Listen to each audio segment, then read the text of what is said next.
Hey everyone, and thank you so much for checking out my Let's Go Camping budgeting resource. This is a brand new resource designed to get students practicing the actual act of budgeting. We know it's hard to do in the classroom. They're not really managing their own money yet. They don't really know what job they want, and even if they did, like managing that future salary just doesn't seem very realistic to them yet. So, inspired by a summer camping trip I took with my son and a couple of other dads and their kids, we were like, okay, let's create a resource that has students actually prepare for going on a camping trip. So something that will be relatable to some of your students who have done it before and some who have not, but all of them should be at least be aware of what camping is, hopefully. So what they're going to do, they're going to get a scenario video. So this character is going to pop up on the screen. It's going to say, hey, like, welcome to the campground. So they're going to like a camping retreat. They've flown there, and all they've got is a carry-on bag with them. They're going to be staying for 3 days, 2 nights. Says we sends over some information about the campsite itself, so they'll get this document on their desks. Students will be in groups of 4s or less, and this will tell them a little bit about the campground itself, so what's available versus what they're going to need to bring or buy, kind of thing. Weather report as well. Then it's going to say, okay, because you flew here, obviously you don't have your camping gear with you. You only had a carry-on, so all you got is your clothing and footwear. Everything else you're going to have to buy. All the participants, so there's 4 friends going together, are going to chip in $150, so they have $600 total to spend on everything they need for their camping trip. So the activity is going to be providing them with an inventory of items, and they're going to have to choose from those. So they'll get the end screen is going to have a little bit more information, like about being able to buy ice or get firewood. First aid kit available, but only between the hours of 8 and 8. And it's a half-mile walk, so like, is that enough? And then there have been some bears recently, so plan accordingly. So you get a summary screen that you can leave up when the students are actually doing their activity, which is nice. So like they can see, okay, this is what I'm doing, and this is what I have to work with.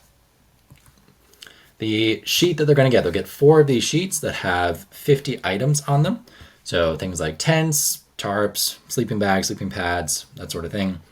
A lot of them have multiple options. So like tents, you have multiple things you can choose from and ranging in quality. So you can see the reviews that are posted.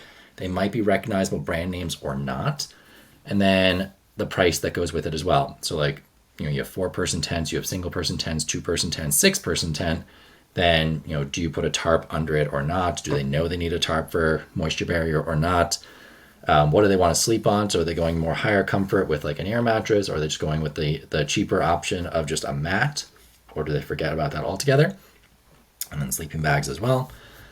Cooking utensils, eating utensils, things for starting fires, coolers, first aid kit, lamps, lanterns, different tools, chairs, bug sprays, bear repellents, again, more cooking stuff. And then food packages. They have 5 food packages they can choose for, and this is like a 3-day supply for 4 people in each box. So they should only need to check 1. However, when my students do it, some of them get very hungry and they check 2, and they're like, we're going to eat a lot. So it's up to them. And then 5 more items just at the very end here. So water, hatchet, and a bear bag for keeping animals out of their food. At the end, they fill out the order form. It should have everything they need in terms of space to write the item out, how many they're going to get, the total they're going to spend, and then they add up and make sure they stay under the $600 budget. I would laminate these sheets so they can do it in a whiteboard marker, and that way you get to reuse them. You can print it in color, reuse it every year, and then it's easy for them to change quantities if they need to. Which, speaking of, there's going to be at least one video of an unexpected scenario. So one of their friends texts to say, hey, missed my flight, not going to make it, have fun. And so their $150 is immediately wiped off. So there's only $450 left to budget. And they're going to have to adjust now to having only 3 people. So they go back to their item list and they decide what would they drop, what would they add in, what would they change, and come up with a new list. So the food packages are still made for 4 people. Sorry, we can't do anything about that. So you're going to have to decide where there's going to be extra food. We can donate what you don't use, but you can't decrease proportionally the food size. So that has to stay the same, which again adds its own challenge, its own unique way of thinking about it. And again, a summary page that shows the changes that have been made. I put in the teacher instructions several different unexpected scenarios you could do. So like you could have students go through each one, like, hey, this is the scenario now. What would you change? Or you could talk through it as a class. How would you react to the scenarios? But there's some really good stuff in there.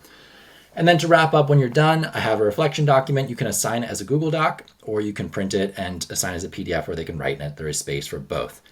And you can obviously, if you do the Google Doc, you can change the questions if there's something you want to add or take out as well.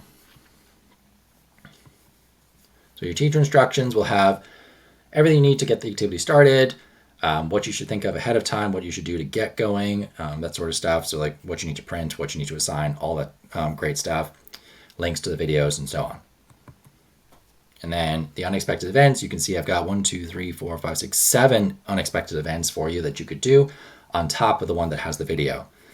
And then concluding, I've got some discussion questions for you as well that you can throw out to the class. And then if you have things you're looking to do next, here's some ideas for you, plus the links to the 2 videos and the student reflection document. That will also be in your downloadable file when you download that. So just summarize again, you're going to get the campsite information flyer. You're going to get the 2 videos, the intro one and then the unexpected event one. The 4 sheets that go with the different items and the orders, the order details. And you're going to get the reflection document as well. And the activity will take about 25 minutes if you're just doing the first part where they are selecting the items that would spend a $600 budget. Once you start putting the unexpected events in, I mean, you can go, I would say like 5 to 10 minutes for each unexpected event. So you could easily fill up a full class period, no problem. I wouldn't stretch into 2 days, but you could certainly do this as your whole focus for your lesson, or it could be part of it. It's very flexible in that way, which is great. I know when we're dealing with lots of different time schedules. So some of you are dealing with 40-minute classes, some of you have 80 to 90. This can fit all. And very turnkey, you just print, press play, and go. If you have any questions, please do shoot me an email, rob@phieducator.com. And thank you so much for checking this out. I hope it is really fun for your students. I know mine have really liked it so far.